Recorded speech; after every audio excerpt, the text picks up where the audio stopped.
여러분 안전하세요. 생활 속 만가지 위험에 대비하는 안전가이드. 여기는 사건 브리핑 안전 상황실입니다. 아이 냅둔 우리 다둥이 아빠 정성호 의원. 네네. 바닷가 좋아하십니까? 좋아하는 건 아닌데요. 네네네. 이게 여름이 되면 아이들한테 바다를 보여주고 싶어가지고 바다로 떠납니다. 그때마다 불러주는 노래가 어떤 있죠. 노래요? 조개 껍질 먹고. 아이들이 그죠? 아빠 할아버지 같아. 할아버지냐고요. 네네네. 아 낭만도 있고요. 맞아요. 예. 바다 가면 일단은요. 맛있는 게 넘칩니다. 조개 구워 먹고요. 소라 구워 먹고요. 회도 싱싱하고요. 생각만 해도 군침이 벌컥벌컥 돕니다. 네, 사 먹는 것도 좋지만 갯벌 체험도 하고 거기서 자기가 직접 채취도 하고 그걸 또 구워 먹기도 하고. 맞아요. 얼마나 맛있게. 아, 그런 얘기 하시는 거 보니까 아이들하고 해루지를 가보신 적이 있으시구나. 해루질? 해질 무렵 갔어요. 아, 여러분들도 잘 아실 텐데요. 이 아이들하고 혹은 뭐 이제 어른들끼리라도 취미 생활로도 이 바닷가 가가지고 여러 가지 채집해서 직접 잡은 걸로 맛있게 먹고 이렇게 하는 거를 해루질이라고 합니다. 그래서 오늘 준비한 주제 해루질입니다. 아, 아이들하고 조개 캐고 막 그랬는데. 그게 해루질입니다. 아니 근데 그게 무슨 위험하고 무슨 관계예요? 하루 일과가 끝나는 저녁. 하지만 해양경찰의 일과는 이제부터가 시작입니다. 일대 시간에 다 아시죠? 네, 조심해서 하시고요. 네, 안전하게 좀 부탁드리겠습니다. 지금 앞에 그 해루질하고 있는 사람들 좀 이제 물때 시간 고지해주고 안전관리 차원에서 좀 이동하고 있습니다. 여름철 해안 사고가 늘어나면서 이곳은 오후 8시부터 일반인의 출입을 금하고 있습니다. 파도가 발목을 간지럽히는 평온한 바다까지만 위험은 곳곳에 도사리고 있다는데요. 예, 바람 아래 해수욕장 같은 경우에는 조수간만의 차가 크므로 인해서 해루질을 하시다가 방향 상실 등의 이유로 최근 5년간 약 41건의 안전사고가 발생하였으며 그중에 3건의 사망사고도 발생하였습니다. 해루질이란 낮에는 펄에서 가족과 함께 조개를 캐거나 밤에는 랜턴을 들고 물이 빠진 바닷가를 누비며 맨손으로 어패류를 잡는 걸 통칭하는데요. 몇 가지 장비만 있으면 손쉽게 도심을 떠나 자연을 체험할 수 있는 해루질은 퇴근 후에도 가뿐히 즐길 수 있어서 도시 탈출을 꿈꾸는 사람들에게 휴식 같은 역할을 하고 있습니다. 하지만 해루질의 인기가 높아지는 만큼 안전사고도 빈번히 발생하고 있는데요. 잡는 재미에 푹 빠지는 바람에 위험에 직면한 줄도 모른다는 해루질 사고. 안전상황실에서 짚어봅니다. 아, 그러니까 아이들이랑 갯벌에서 조개 캐고 이 모든 것들이 해루질에 속하는군요. 맞습니다. 오. 예. 그러니까 이 민물에 드러난 그 여러 가지 해산물들 잡는 거 요거 물론이고요. 장단지까지 찰랑찰랑할 때 요때 바닷가 가가지고 맨손으로 물고기 잡는 거 네네네. 다 해루질이에요. 아, 대박이네. 일단 아이들하고 그러니까 바닷가에 가면요. 본격적으로 해루질이라는 거 한번 도전해 봐야겠습니다. 그러니까 요즘 해루질이요. 등산, 낚시, 캠핑에 이어서 가족과 함께하는 취미 활동으로 인기가 급상승인데요. 왜 사람들이 해루질에 빠지는지 그 매력부터 알아봐야 어떤 위험이 생기는지 이해가 될 겁니다. 해가 지고 어둠이 내려앉은 바닷가. 아우, 눈부셔. 다들 여기서 뭐 하세요? 한밤중에 다이빙 수트까지 챙겨 입고 정체를 알 수 없는 장비까지. 이건 뭔가 수상한데요? 도대체 왜 모이신 거예요? 아무나 좀 알려주세요. 뭐 하러 오신 거예요, 여기? 해루질이야. 해루질하러 왔죠. 아, 해루질. 요즘 저거 대인기입니다. 원래는 우리 선조들이 횃불을 들고 갯가로 나가서 해산물을 잡던 전통 어로 방식이었는데요. 이제는 취미 활동으로 자리 잡아서 이렇게 동호회 사람들끼리 많이 하러 온대요. 와, 얼마나 재밌길래요. 그러게요. 어떤 재미가 있는지 한번 이분들을 따라가 보겠습니다. 각자 장비들을 챙겨서 하나 둘 바다로 들어가는데요. 과연 오늘 얼마나 잡을지 기대됩니다. 근데 저건 뭐예요? 저 투명판. 아, 정성호 요원. 물속에서 눈 뜨려면 뭐 사용합니까? 물안경, 수경 이런 거 사용하죠. 빙고! 저게 바로 해루질 수경이라는 건데요. 저걸로 바닷속을 들여다보거든요. 저렇게 보면 바닥 밑에 바닥까지 완전히 싹 보여요. 와, 소라야, 소라. 진짜? 그럼요.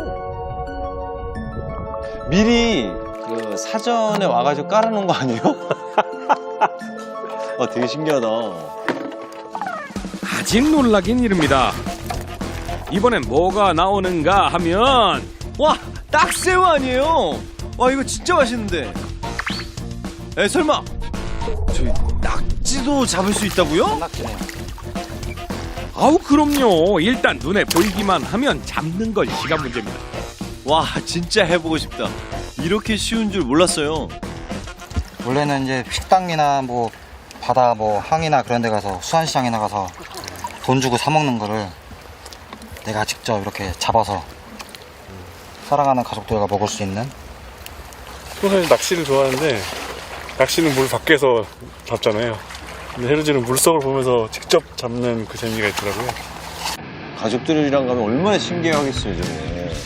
또 남자의 자부심 아닙니까? 자신감. 애들이 우리 아빠 최고! 뭐. 아, 그럼 내가 잡았다고 막. 계속 잡아오라고 그러지. 나 상남자 같이 보이고 막. 낚시보다 훨씬 간단한데도 짜릿한 손맛은 전혀 뒤지지 않는다고 하네요. 정말 그럴 것 같아요. 저렇게 금방금방 잡으면 시간 가는 줄 모르고 밤새 잡을 수 있을 것 같은데요. 그렇죠? 근데 그게 안 됩니다. 하루에 딱 2번 바닷물이 빠질 때 2시간 정도만 즐길 수 있거든요. 아니, 그럼 이게 다 2시간 만에 잡은 거라고요? 와, 많이 잡았다. 와, 광어? 광어 잡았다. 광어를 잡는다고? 우와, 돌아봐. 대박이다. 저 정도가 얼마야. 아니 뭐 부러우면 정성호 요원도 한번 도전해보는 게 어때요? 아이, 그런데 저한테는 이게 더 맞는 것 같아요. 밤에 하는 해루질 말고 낮에 하는 해루질. 바로 갯벌 체험. 아이들 있는 집은 애들 데리고 밤에 뭔가를 하기엔 잘 안 보여서 위험하잖아요. 이렇게 환한 대낮에 삭과 양동이만 있으면 할 수 있는 갯벌 체험이 딱이죠. 무엇보다 애들이 너무 재미있어 하거든요. 스스로 잡아서 이렇게 한다는 게 아니야. 그게 아니야. 뭔가 재미있고 좋아요.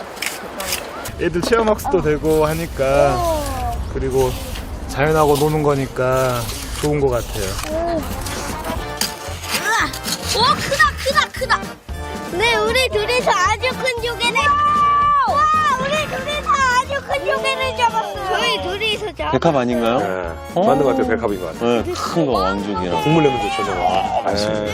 조개. 어른 아이 할 것 없이 모두가 즐길 수 있는 해루질. 안전하게 즐기는 법은 잠시 후에 짚어보겠습니다. 채널 고정. 자, 이 해루질의 매력. 이거 제대로 알겠네요. 사실 그 취미 활동으로 하려다가 돈이 많이 들어가가지고 아내한테 구박을 받는 경우가 많잖아요. 네. 등산 가려면 뭐 등산복, 등산화, 뭐 등산 장비 이게 한두 푼이 아니거든요. 그렇죠. 근데 이제 해루질 같은 경우에는 네네. 기본적으로 갖춰야 하는 장비는 굉장히 싸요. 근데 얻을 수 있는 수확물은 굉장히 짭짤하거든요. 본전 뽑고도 남습니다. 그런데 말이에요. 네. 이게 단점보다 장점이 많아 보이는 해루질. 도대체 위험이 어디에 도사리고 있다는 겁니까? 아마도 많은 분들이 아니 여기까지 보고서는 도대체가 위험이 없는데 어떤 게 위험한 걸까 궁금해하실 텐데요. 네네. 해루질 어디서 합니까? 이걸 뭐 질문이라고 해요. 바닷가, 갯벌 아닙니까? 그리고 네. 갯바위에서도 가능하거든요. 네. 우리에게 아낌없이 내어주는 바다지만요. 바다 결코 만만하게 볼 상대가 아닙니다. 조금 전에 본 밤 해루질 현장. 시작전으로 돌아가 볼까요? 오늘 주 종목은 낙지하고 소라를 잡으러 갈 거예요. 소라를 잡으러 갈 거고 간조가 새벽 12시 15분인가 그렇게 될 거예요. 그러면 우리는 철수를 12시에 철수를 할 거예요. 알람을 11시 55분에 다 맞추세요. 11시 55분에 마치고 그리고 항상 우리 위치등 뒤에 있는 거를 항상 보고 오시고 그리고 한 2인 1조, 3인 1조 이렇게 해서 항상 위급한 지 있으면 알려줄 수 있도록 그런 상황을 해서 갔다 오도록 하겠습니다. 아까 볼 땐 마냥 재밌어 보였는데 지금은 약간 긴장돼 보여요. 뭔가 준비할 게 많은가 본데요. 해루질이 안전하게 하면 굉장히 안전하고요. 그 안전을 무시하면 굉장히 위험한 건 사실입니다. 그게 저희 같은 경우는 이제 수없이 많이 다니고요. 그래도 저희도 항상 위험에 항상 갇혀 있어요. 해루질을 자주 다니는 사람이 저렇게 말할 정도면 정말 위험한 거거든요. 실제로 사고를 겪은 분들도 많다고 해요. 제가 이번 봄에 그 낙지를 잡으러 많이 이제 가시는 포인트를 갔었는데 지형을 저는 정확히 제가 익혔다고 생각을 하고 오른쪽으로 계속해서 직진을 해서 갔었죠. 근데 그 오른쪽이 제가 방향을 너무 오른쪽으로 잡아서 이제 1시간 반을 걸었는데 지형은 제가 모르는 지형이고 계속 뻘이어서 발은 푹푹 빠지는데 저 혼자 어딘지도 모르는 상황에서 앞쪽에 이제 해루질을 하시는 분들 이제 불빛이 1명, 2명 이렇게 멀리서 보이더라고요. 막 발 빠지는데 막 정말 죽지 않으려고 이분들을 잡고 그렇게 나갔었어요. 그래서 알고 보니까 제가 그 옆쪽 섬의 포인트로 넘어간 거예요. 와, 정말 큰일 날 뻔했네요. 근데 이런 사고가 절대 남의 일이 아닙니다. 사고는 생각지도 못한 상황에서 일어나거든요. 보세요. 어우, 이게 뭐야? 앞이 하나도 안 보여요. 이게 해무라는 건데 육지에 안개가 끼듯 바닷가에도 안개가 끼거든요. 이 해무가 끼면 1m 앞도 안 보여서 길을 잃고 헤매는 경우가 있습니다. 일반적으로 초보분들이 가장 많이 겪는 사고는 물때 때문에 고립이 되는 건데요. 야, 가슴 장아 좀 나갑시다. 아, 물때를 몰라서요? 아니요. 알아도 안 지켜요. 끝내기 아쉬운 마음에 하나만 더 하다 보면 어느새 바닷물이 턱 끝까지 차는 거죠. 오우, 내 목숨보다 조개 몇 개가 더 중요하진 않잖아요. 욕심을 버리셔야 됩니다. 다음 사고는 바로 이겁니다. 갯벌과 바닷가 얼마나 넓습니까?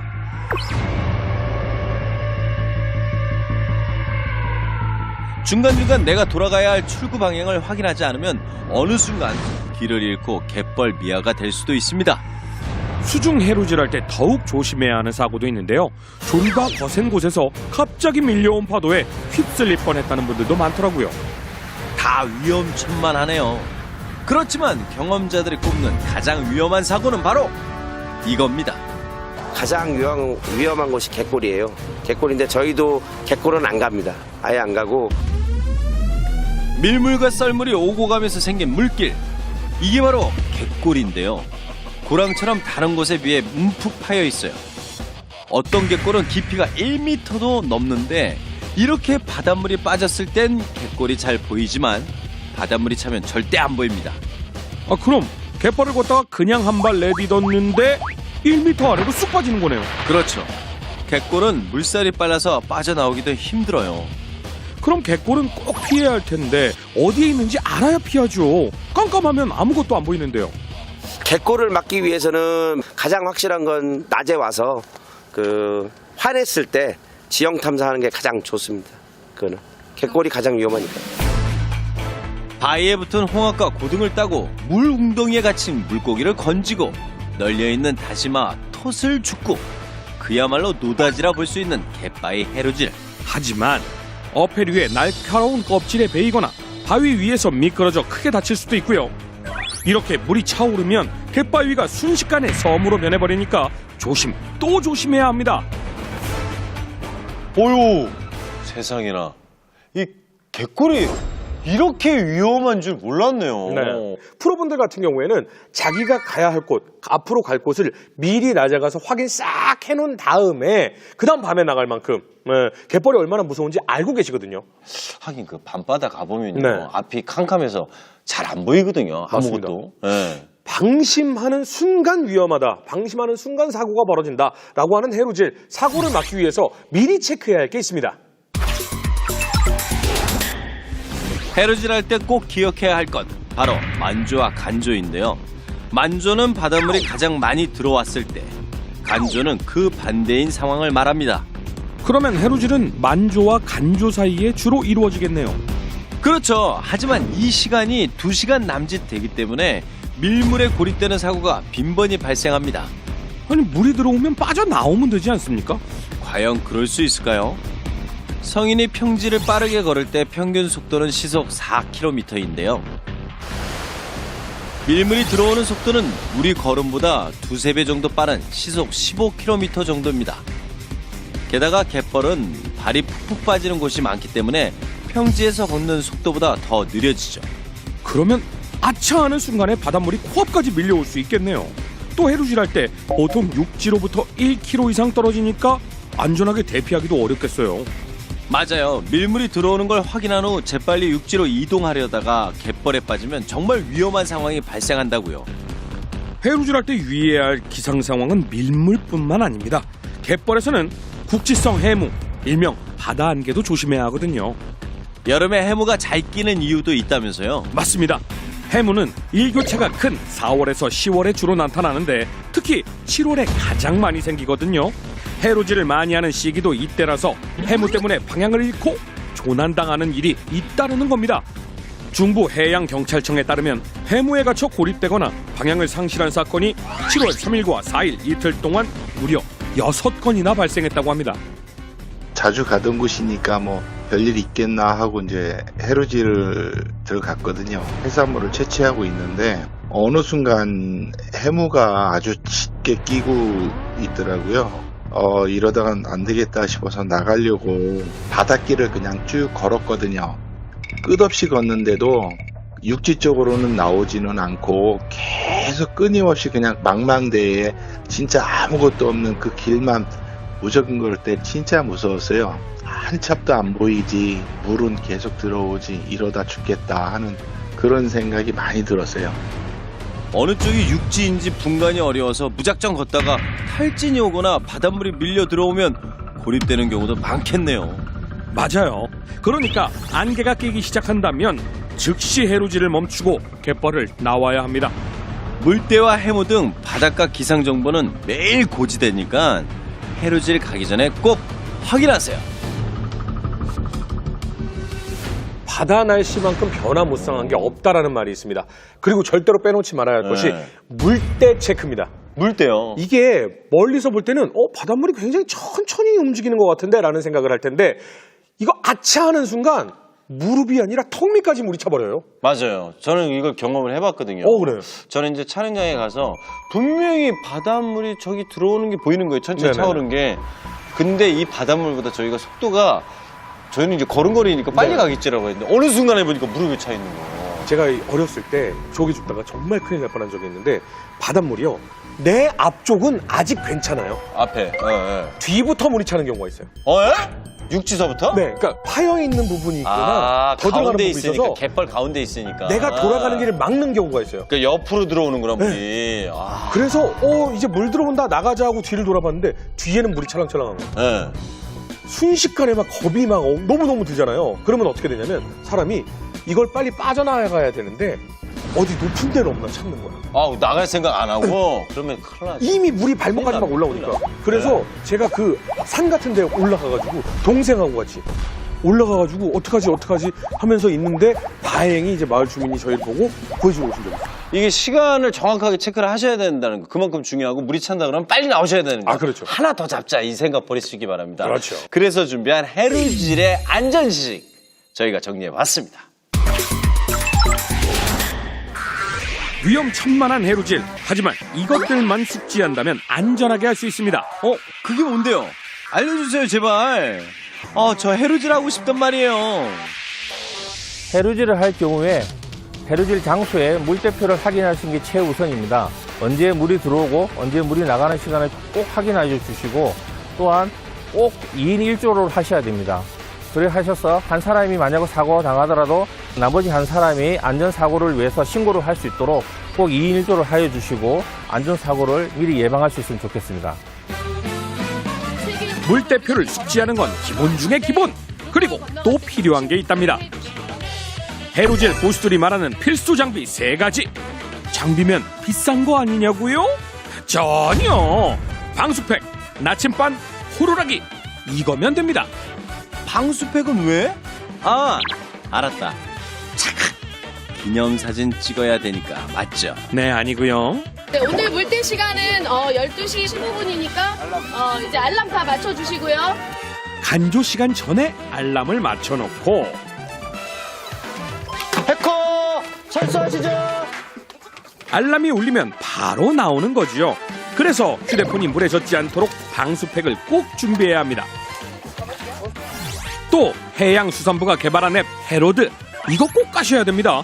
위치 정보가 실시간으로 기록돼서 위험할 때 빠르게 구조 요청을 할 수가 있거든요. 하긴 급한데 전화로 막 설명하는 것보단 버튼 하나만 딱 훨씬 빠르고 좋네요. 두 번째 필수 장비는 나침반. 와, 나침반 정말 오랜만에 봐요.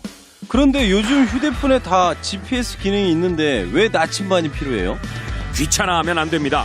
아까 배웠듯이 바다에 해무가 끼잖아요? 그러면 GPS가 먹통이 되는 경우가 많대요. 그럴 때 이 나침반을 보고 방향을 가늠하는 거죠. 출발 전에 육지 방향이 어딘지 체크해 두고 다시 같은 방향으로 돌아가면 됩니다. 아, 이건 저도 알겠네요. 위험할 때 불라고. 맞죠? 한번 길게 부를 거예요. 이렇게 하면 위험한 상황으로 알고 좀 같이 이제 도와주러 오시면 되고요. 근데 호루라기가 필수인가요? 그냥 큰 목소리로 살려주세요 하면 될 것 같은데. 과연 그럴까요? 호루라기와 사람 목소리 어디까지 들리는지 실험을 한번 해봤습니다. 50m 간격마다 체크를 해볼 건데 이렇게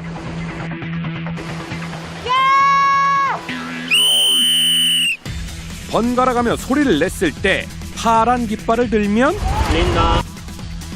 빨간 깃발을 들면 들린다. 자, 그럼 100m부터 실험해볼까요? 에이, 이 정도는 다 들리겠죠. 거봐요, 파란 깃발 바로 들잖아요.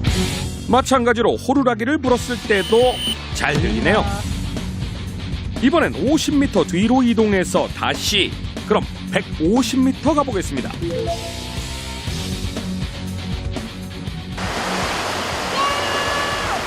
들린다. 소리를 지르자마자 파란 깃발. 그럼 호루라기는 들린다. 너무 가까운 것 같아요. 더 가세요. 더. 아이 뭐 음주 측정하십니까? 삐빅 200m입니다. 들린다. 들린다. 아직까진 둘 다 잘 들리나 봐요. 이제 좀 멀어지는데. 자, 이번엔 250m입니다. 들린다. 작게. 방금 들었어요? 육성은 작게 들린대요. 네, 그래도 아직까진 들리는 거니까요. 들린다.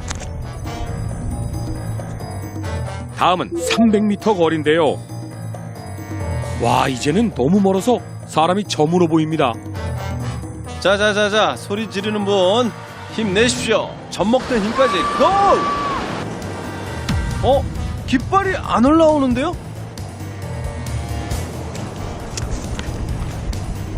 안 들린다. 그렇다면 호루라기는? 들린다. 우와, 반면에 호루라기는 잘 들립니다. 들린다. 그 뒤로 350m에서도 들린다. 400m에서도 들린다. 450m에서도 이거 어디까지 들리는 거야? 우리 집까지 들리겠네. 이제 마지막으로 500m까지만 실험해 볼 건데요. 이미 육안으론 전혀 보이지 않습니다.